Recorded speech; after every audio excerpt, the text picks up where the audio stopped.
The Celtics come away with a 95-78 win over the Miami Heat. The Miami Heat came in tonight's game with the best record in the Eastern Conference. They were also undefeated at home. This was a repeat performance on the defensive end from the Boston Celtics. They held Orlando to 79 points last night. Then they held one of the best teams in the NBA to just 78 tonight. This was definitely an impressive win.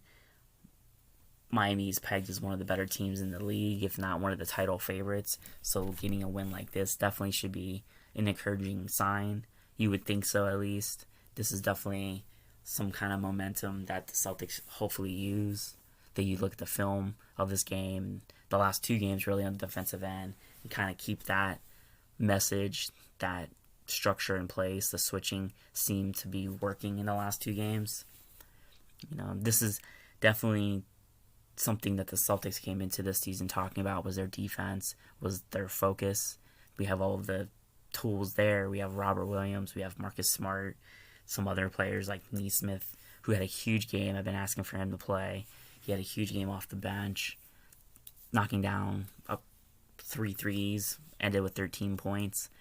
But the defense definitely is key, especially for a team who relies on two superstars in Tatum and Brown. Tatum did not play to his level tonight, got in some foul trouble, made some horrible decisions on the offensive end in terms of shots.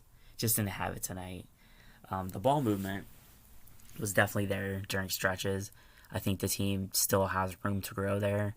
A lot of isolation basketball overall.